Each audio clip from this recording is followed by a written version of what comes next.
Bismillahirrahmanirrahim. Assalamualaikum warahmatullahi wabarakatuh. Saudaraku pemirsa channel terpilih MTA TV dan pendengar dimanapun Anda berada. Puji syukur Alhamdulillah senantiasa kita panjatkan kehadirat Ilahi Rabbi Allah Subhanahu wa Ta'ala, Tuhan seluruh alam. Alhamdulillah senang rasanya saya Lukman dapat hadir kembali menyapa Anda dalam sajian program Fajar Hidayah di pagi hari ini. Dan tentu mari kita awali pagi ini dengan menambah nutrisi untuk keimanan kita, untuk ruhiyah kita, dengan siraman-siraman dari ayat-ayat Allah, sehingga kita bisa pelajari dan menjadi energi dan juga hikmah untuk hari kita dan seterusnya. Dan insya Allah sudah hadir di studio MTA TV narasumber gurunda kita di kesempatan pagi hari ini, ada Ustadz Sunarno. Kita sapa beliau terlebih dahulu. Assalamualaikum warahmatullahi wabarakatuh, Ustadz Sunarno. Waalaikumsalam warahmatullahi wabarakatuh. Kabar baik pagi hari ini, Ustadz? Alhamdulillah sehat. Alhamdulillah baik sehat dan tentu senantiasa dalam keadaan semangat. Insyaallah. Dan untuk Anda, saudaraku pemirsa dan juga pendengar, Anda dapat bergabung bersama kami, bertanya terkait dengan tema ataupun di luar tema. Di kesempatan pagi hari ini dapat melalui SMS ataupun WhatsApp di nomor 0811 255 3000 seperti yang ada pada layar kaca Anda. Dan Ustadz, untuk tema kita di kesempatan pagi ini adalah menggapai keselamatan hanya dengan ketaatan. Karena tentu ini sudah masuk bulan ke-7 saja di tahun 2025, tentu bisa menjadi bahan kita saja untuk evaluasi di pertengahan tahun ini, sehingga semakin meningkatkan amalan dan juga ketaatan kita kepada Allah. Untuk itu, saudaraku pemirsa dan juga pendengar, mari kita simak bersama tausiah dari Ustadz Sunarno. Silakan Ustadz. Ya. Bismillahirrahmanirrahim. Assalamualaikum warahmatullahi wabarakatuh. Alhamdulillah. Allahumma salli wa sallim ala Muhammadin wa ala alihi wa sahbihi wa man wala ma ba'd. Saudaraku, pemirsa dan pendengar dimanapun berada, syukur Alhamdulillahirabbil alamin, Allah senantiasa curahkan anugerah pada kita. Hari ini kita masih diperkenankan mengawali aktivitas kita dalam keadaan sehat walafiat. Saudaraku, hari ini kita bicara tentang menggapai keselamatan hanya dengan ketaatan. Allah Subhanahu wa Ta'ala mendidik hambanya supaya terhindar dari kehidupan yang di situ banyak bencana, baik itu pribadi, rumah tangga, maupun di masyarakat. Maka supaya senantiasa berbuat kebaikan. Tentu kebaikan itu adalah sesuai dengan petunjuk Allah dan Rasul-Nya. Karena perbuatan yang menyimpang itu hanya akan mendatangkan bencana. Itu bagi siapa saja. Maka kita dididik oleh Allah dengan firman-Nya dalam surat Hud ayat 117. A'udzu billahi minasyaitonir rajim. Wa ma kana rabbuka liyuhlikal qura bidzulmi wa ahluha muslihun. Dan Tuhanmu sekali-kali tidak akan membinasakan satu negeri secara zalim, sedangkan penduduknya orang-orang yang berbuat kebaikan.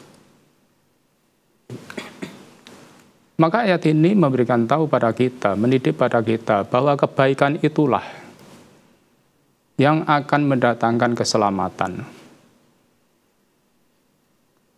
Maka kita sebagai orang Islam, mari kita tingkatkan ketaatan kita pada Allah dan Rasul-Nya. Karena itulah yang dikatakan kebaikan. Sehingga di dunia ini, hanya dengan kebaikan-kebaikan yang akan mendatangkan keselamatan. Penyimpangan hanyalah akan mendatangkan bencana, malapetaka. Maka kita, supaya tetap dalam kebaikan, kita ingat kebaikan. Maka Allah perintahkan pada hambanya, khususnya umat Islam, umat Rasulullah SAW,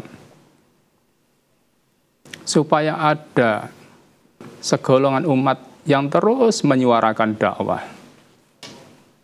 menyuarakan Quran dan Sunnah, karena disitulah sumber kebaikan. Tidak ada yang lain.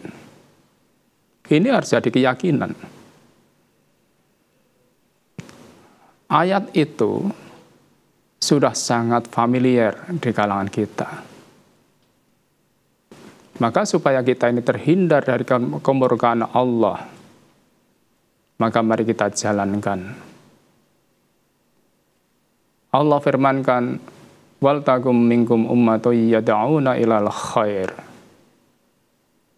Dan adalah ada di antara kalangan kalian umat Islam segolongan yang menyeru pada kebaikan. Al khair di situ diterangkan dalam hadis yang lain, ittiba'il Quran was sunnah, mengikut Al-Quran dan Sunnah, itulah kebaikan. Yang tidak mengikut Quran dan Sunnah bukanlah kebaikan. Ini perlu kita pahami. Apapun itu, kalau sesuai petunjuk Allah dan Rasul, itulah kebaikan. Kemudian dilanjutkan, wa ya'muruna bil ma'ruf, dan mengajak pada perbuatan yang baik, yang ma'ruf. Ma'ruf itu adalah segala perbuatan yang mendekatkan diri kita kepada Allah Subhanahu wa taala. Maka apa saja baik ucapan maupun perbuatan yang itu bisa mendekatkan diri kita kepada Allah Subhanahu wa taala, itulah yang ma'ruf. Kemudian dilanjutnya, wa yanhauna 'anil munkar, dan mencegah dari kemungkaran. Mungkar ialah segala perbuatan yang menjauhkan kita dari Allah Subhanahu wa taala. Maka perbuatan apapun kalau menjadi sebab kita jauh dari Allah, itu pasti kemungkaran. Sehingga kalau manusia itu jauh dari Allah, jauh dari Tuhannya, mesti jauh dari rahmat, mesti jauh dari barokah. Tentu ini tidak akan mendatangkan keselamatan. Wa ulaika humul muflihun, itulah orang yang akan beruntung dunia akhirat. Saudaraku, dalam ayat yang lain Allah firman dalam surat Al-Anfal 33 itu, wa ma kana Allah mu'adzibahum wa hum yastaghfirun. Dan tidak pula Allah akan mengazab sedangkan mereka meminta ampun. Maka bagaimanapun kita sebagai seorang muslim, kita senantiasa banyak istighfar, mohon ampun pada Allah Subhanahu wa taala. Ibnu Abbas dalam membaca ayat ini, Allah tidak akan mengadab mereka sedangkan mereka meminta ampun. Maksudnya di kalangan mereka terdapat orang-orang yang di situ betul-betul memperhatikan keimanannya. Jadi orang yang beriman, lalu mereka mohon ampun, istighfar. Yang dimaksud istighfar mohon ampun adalah menegakkan sholatnya. Karena sholat itu semuanya isinya supaya kita diampuni dosa kita. Saudaraku, maka mari kita perhatian pada diri kita masing-masing dan keluarga kita. Dan kita senantiasa menyuarakan dakwah ini dimanapun kita berada. Karena hanya itulah yang akan membawa kebaikan dunia ini. Walaupun penuh dengan rintangan, penuh dengan hadangan, tapi itulah sunatullah yang berlaku. Maka kita tidak boleh lemah. Dalam hadis riwayat Ahmad nomor 10.940, kita mendapatkan pelajaran. An Abi Sa'id Al-Khudri yaqul, Sami'tu Rasulullah sallallahu alaihi wasallam yaqul. Dari Abi Sa'id Al-Khudri berkata, aku mendengar Rasulullah sallallahu alaihi wasallam bersabda, Inna iblisa qala li rabbih azza wa jalla. Sesungguhnya iblis berkata pada Tuhannya Allah azza wa jalla, wa izzatika wa jalalika la afrahu ukhwi bani Adam. Demi kemuliaan dan kebesaranmu, aku akan senantiasa menjerumuskan keturunan Adam. Hadis ini memberikan pengertian pada kita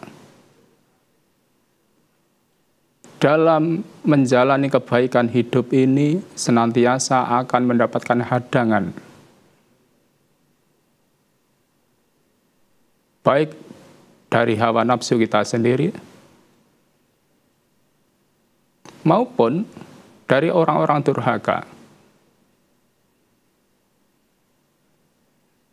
Ini diajarkan pada kita, maka kita supaya waspada. Bahkan sampai madamat arwahu fihim, selama roh masih dikandung jasad mereka. Berarti seumur hidup. Inilah yang akan kita hadapi. Maka kita harus waspada. Harus banyak mendekatkan diri pada Allah. Karena tanpa pertolongan Allah kita tidak bisa menghindarkan apa yang dijalankan oleh iblis ini. Maka kita hati-hati dalam menjalani kehidupan ini. Maka faqala lahu rabbuhu azza wa jalla, wa bi'izzati wa jalali la abrahu akfiru lahum.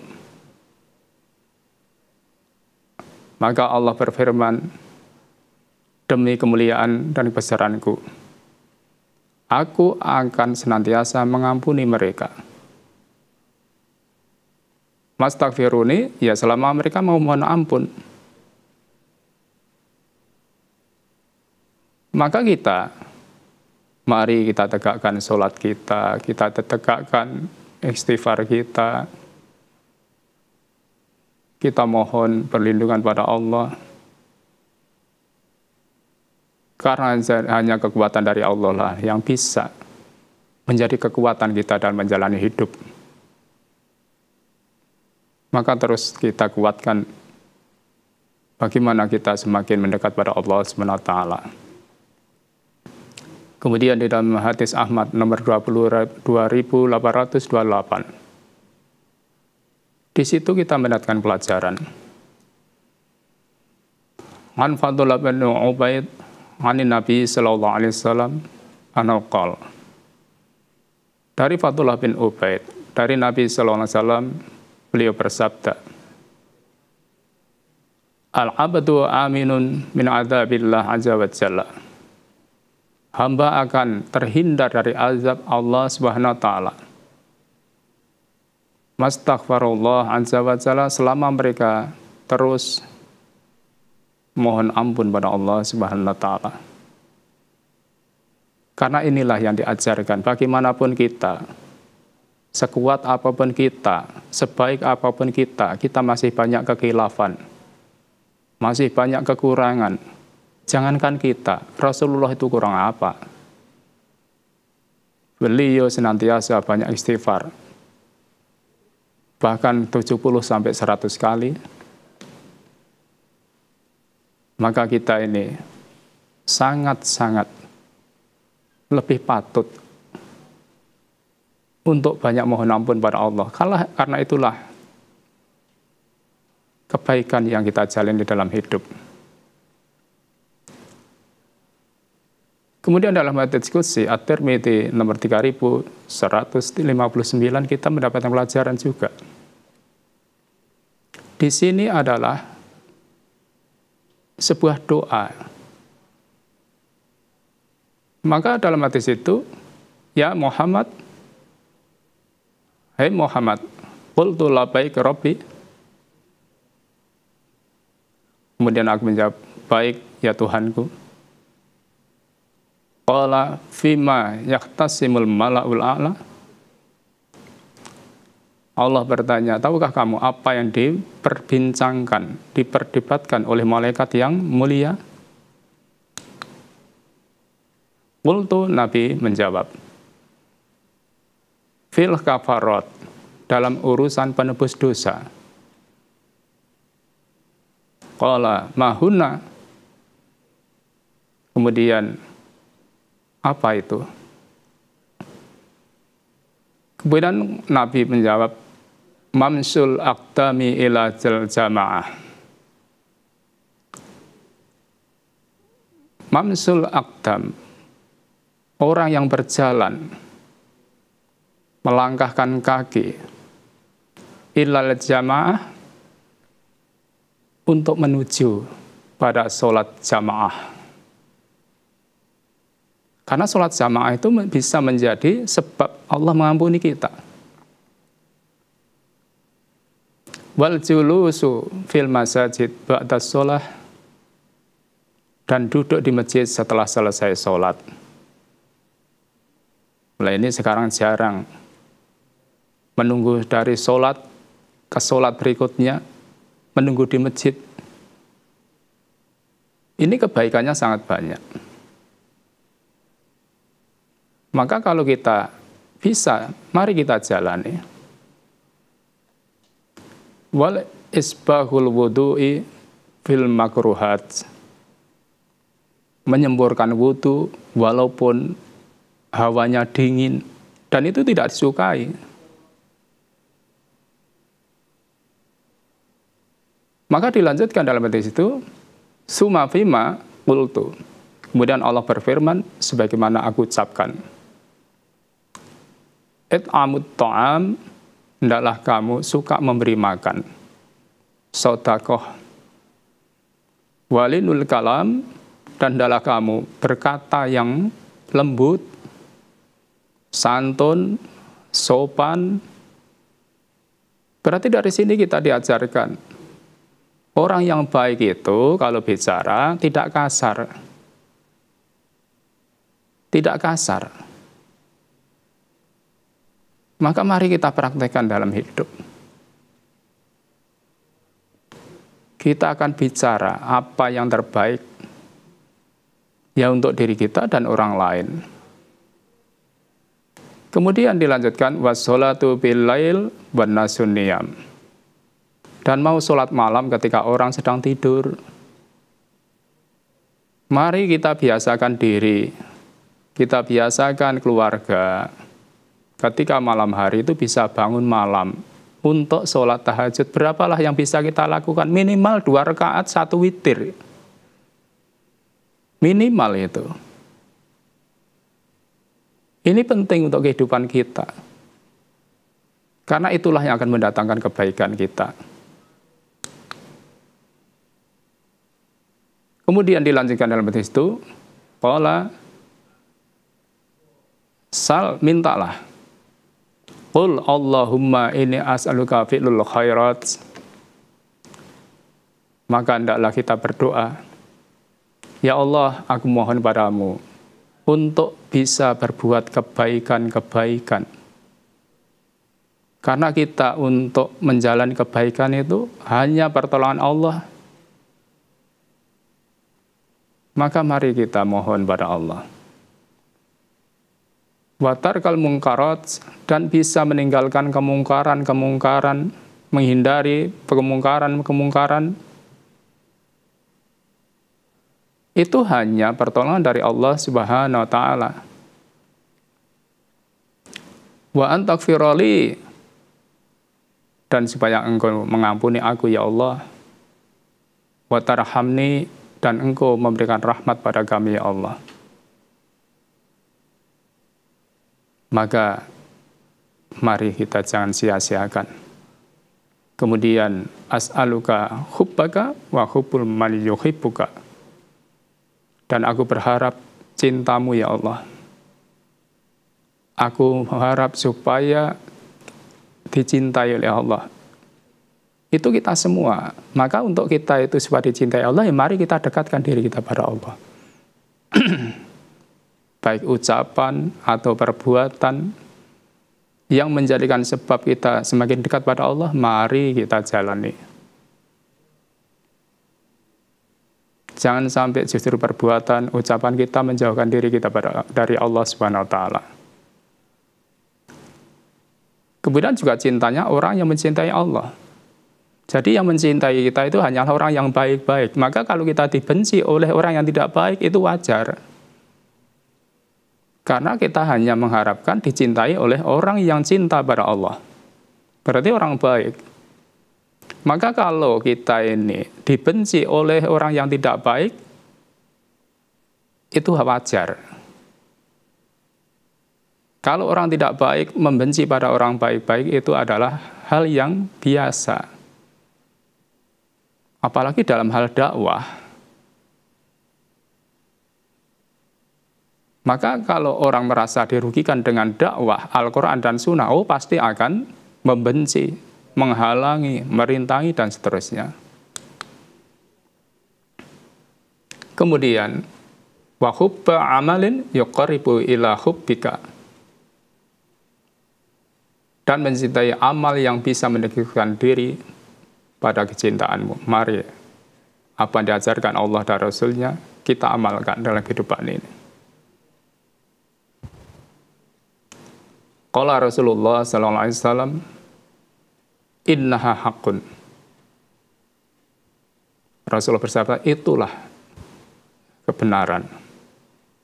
Fatrusuha summa ta'allamuha. Maka pelajarilah, amalkanlah. Maka para sahabat mengamalkan ini. Maka mari kita jalankan. Saudaraku, itulah pelajaran-pelajaran dari Rasulullah SAW. Semoga kita bisa mengamalkan demi untuk keselamatan hidup kita masing-masing. Begitu kiranya, kurang lebihnya mohon maaf. Terima kasih. Baik, terima kasih Ustadz Sunarno atas tausiah yang sudah disampaikan. Semoga bisa menjadi hikmah dan juga pelajaran untuk pemirsa dan pendengar. Insya Allah kita lanjutkan di segmen kedua nanti Ustadz. Yeah.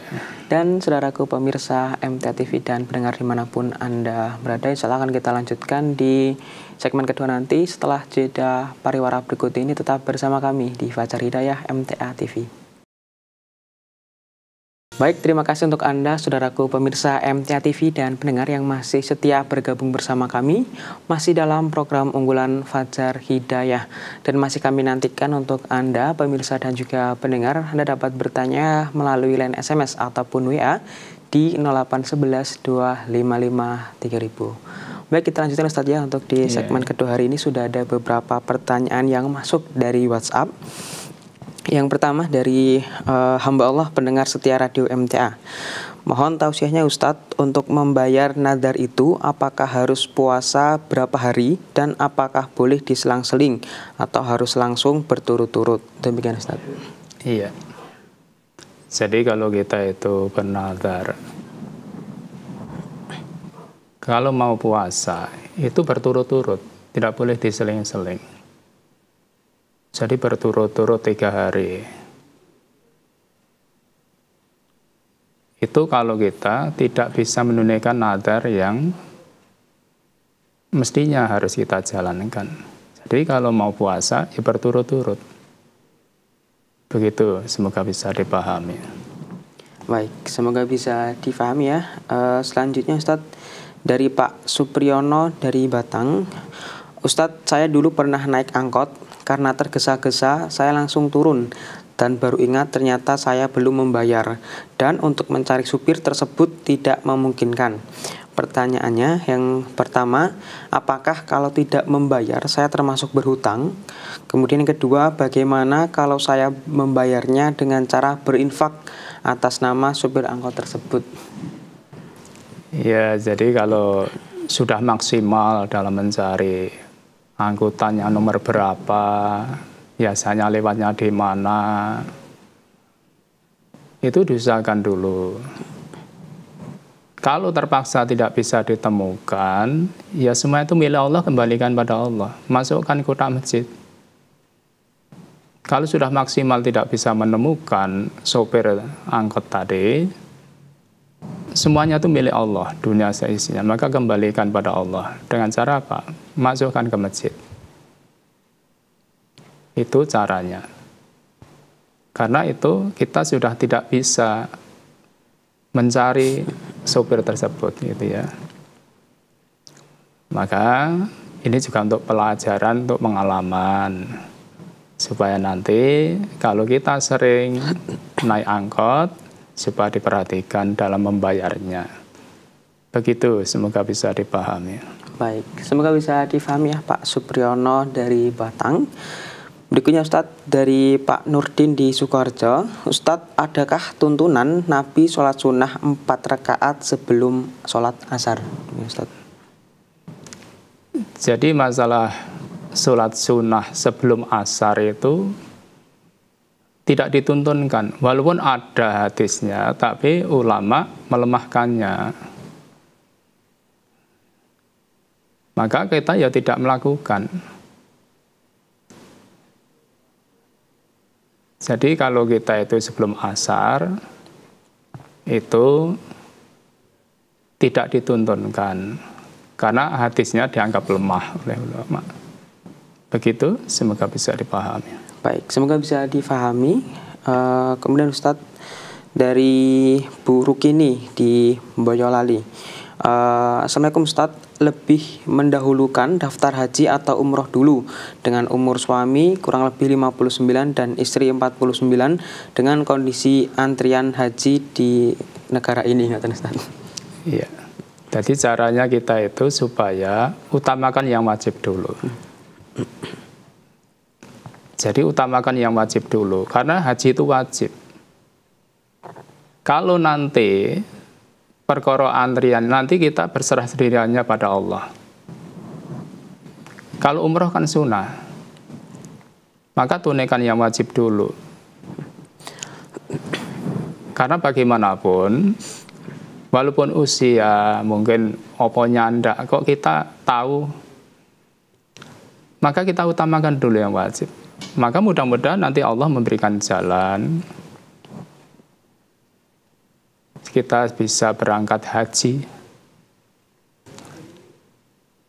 Maka yang penting kita tunaikan yang wajib dulu. Kalau yang wajib yang sudah kita tunaikan, nanti baru yang sunnah. Jangan terbalik. Mengutamakan yang sunnah, meninggalkan yang wajib. Walaupun secara nalar, usia sudah sekian. Tapi itu kita harus banyak memohon pada Allah. Kita tunaikan dulu kewajiban kita. Karena kan kita sudah istitoah. Maka kita daftar dulu haji. Lah besok kalau sudah ada dana lagi baru umroh. Begitu, semoga bisa dipahami. Baik, semoga bisa difahami Bu Rukini Boyolali, dan memang seharusnya ini saja diprioritaskan yang wajib terlebih dahulu, begitu artinya mendaftarkan haji terlebih dahulu, apapun apakah nanti berangkat atau tidak itu persoalan lain begitu saja. Baik, kemudian Ustadz dari hamba Allah. Ustadz, apakah sholat tahajud harus 8 rakaat dan 3 witir? Bagaimana jika dibagi menjadi berikut: sholat taubat 2 rakaat, sholat tahajud 2 rakaat, sholat hajat 2 rakaat, sholat istikharah 2 rakaat, sholat witir 3. Lebih afdal yang mana? Terima kasih. Demikian Ustaz. Ya, jadi kalau namanya ibadah itu kita harus mengikut. Jangan bikin cara sendiri. Kalau kita mau sholat tahajud, Nabi aja bersabda, alaikum bil qiyamil lail walau rokngatain, kan begitu. Walaupun 2 rakaat. Lah kalau kita bisa tambah lagi, besoknya mungkin 4 rakaat, lama-lama jadi 8 rakaat, nanti witir 3 rakaat, 11, sempurna 11. Kalau tidak bisa 11, ya berapa yang kita mampu? Jangan dibikin cara sendiri. Jangan bikin cara sendiri. Karena al-aslu fil ibadati at-taufiqu wal ittiba. Jadi ibadah itu harus menunggu perintah dan ada contoh. Kalau kita tidak ada contoh, ya tidak kita lakukan. Maka jangan bikin sendiri, bikin cara sendiri. Itu tidak boleh dilakukan. Maka kalau sholat tahajud, ya tahajud. Seberapa yang bisa mampu dilakukan, monggo kita biasakan. Itu penting untuk kita dalam menjalani kehidupan kita. Karena itu salah satu qurbatun ilallah, pendekatan diri kita kepada Allah Subhanahu wa taala. Begitu, semoga bisa dipahami. Baik, semoga bisa difahami. Pertanyaan berikutnya dari Pak Sulistiono dari Tuban, Ustadz. Apakah ada dalil tentang zikir keras atau zikir yang dibaca jahar setelah sholat fardu secara berjamaah? Demikian, Ustadz. Jadi kalau masalah zikir ya, kita itu sudah diberikan pelajaran. Dalam surat Al-A'raf itu, kita diberikan pelajaran bahwa zikir itu tidak dengan suara keras. Kita baca saja ya.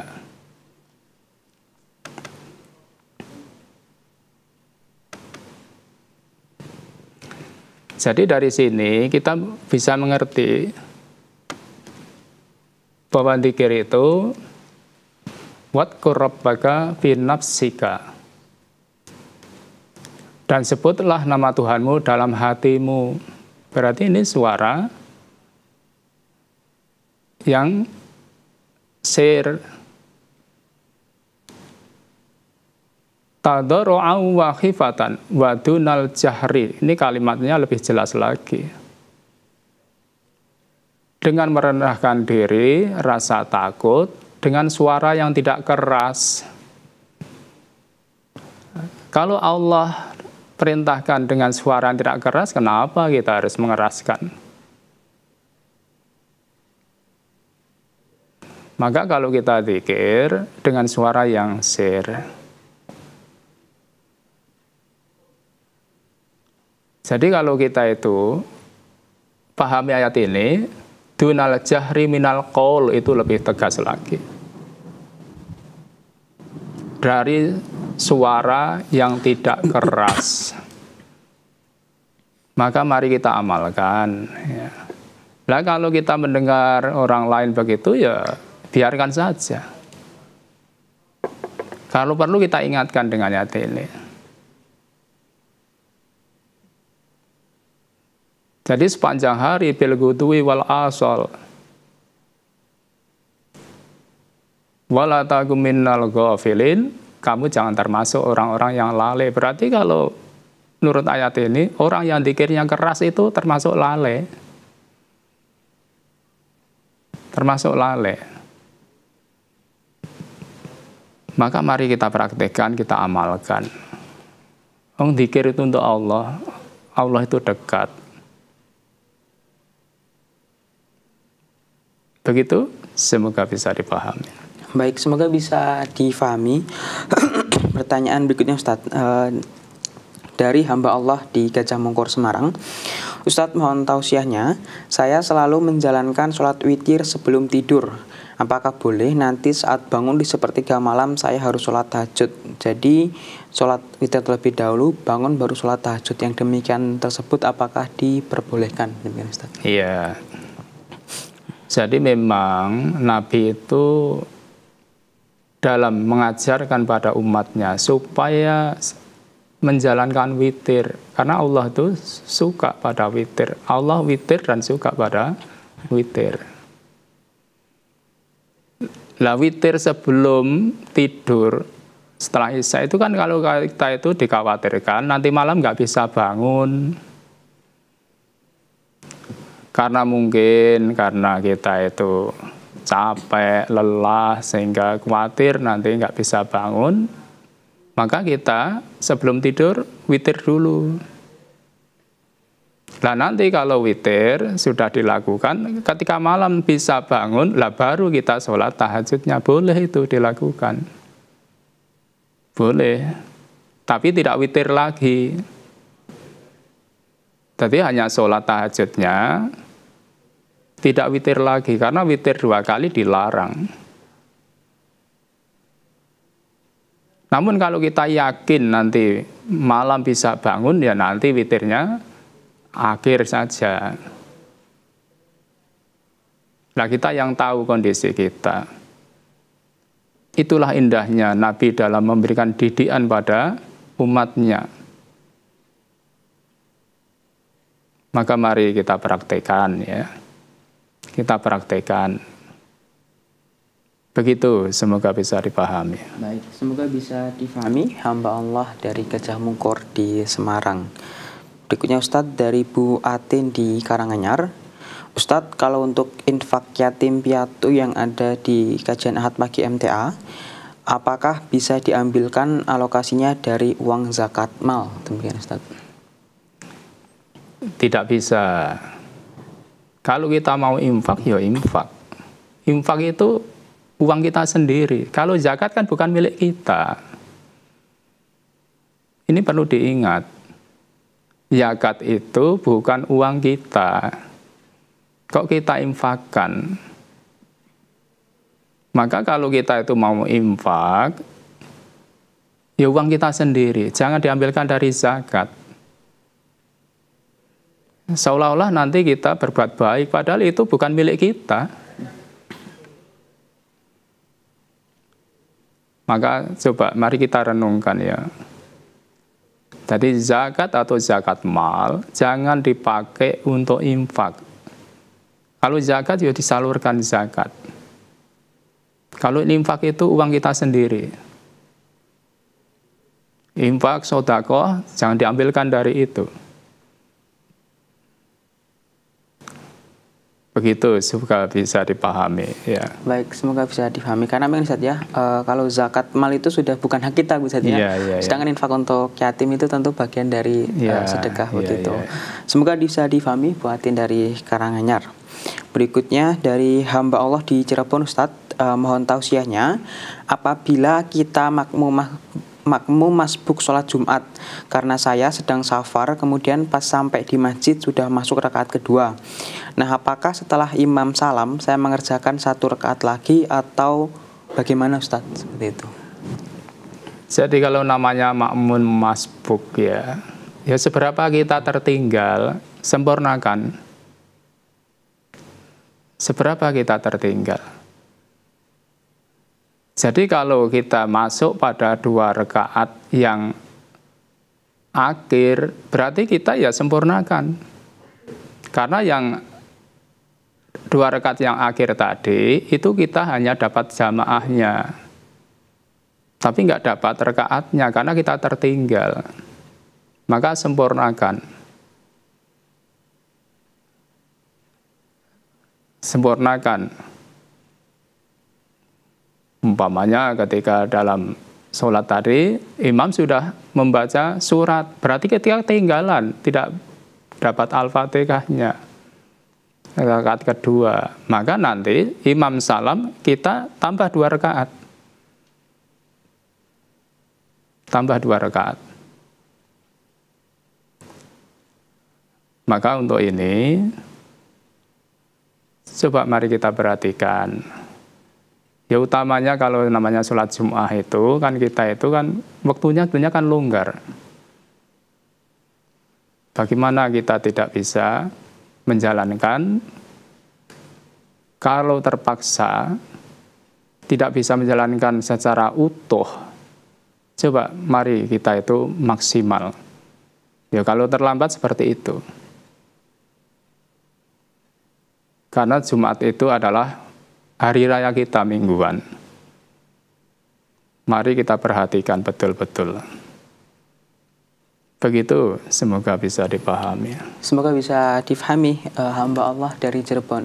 Dan begini Ustaz, kalau memang safar kemudian tidak sholat Jumat, artinya tidak semangat sholat di masjid, apakah demikian juga afdal juga Ustaz? Iya, kalau kita itu terpaksa tidak bisa di masjid, ya sholatnya tetap Jum'ah. Umpamanya di kereta, ya sholatnya Jum'ah. Baik. Ya, begitu. Kalau Jum'ah itu 2 rakaat. Baik, 2 rakaat, dan tentu saja semaksimalnya bisa diikhtiarkan untuk tidak terlambat begitu saja kalaupun mengikuti sholat di masjid.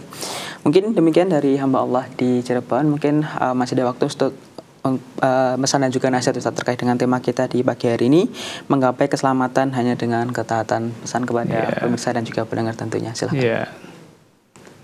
Saudaraku pemirsa dan pendengar dimanapun berada, jadi semua manusia itu ingin selamat. Semua manusia.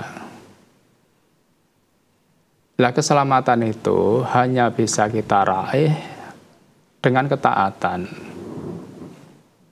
Baik keselamatan untuk diri sendiri, keselamatan untuk keluarga, rumah tangga, maupun di masyarakat. Maka tanpa ketaatan, ya kita nggak akan selamat. Nggak akan selamat. Maka kalau kita ini ingin keselamatan senantiasa menyertai kita dalam hidup, mari ketaatan ini betul-betul kita kuatkan untuk diri kita. Ketaatan pada agama kita, Quran dan Sunnah. Quran itu firman Allah, Sunnah sabda Nabi, ini betul-betul kita perhatikan. Karena itulah petunjuk kita. Maka kita jangan coba-coba ingin hidup selamat kok dengan menyimpang. Karena menyimpang itu hanya akan mendatangkan bencana, siapapun itu. Maka mudah-mudahan Allah senantiasa memberikan pertolongan pada kita dalam hidup kita ini, senantiasa kita bisa taat pada Allah sebagaimana doa yang kita panjatkan. Allahumma sharrif qulubana ala ta'atika.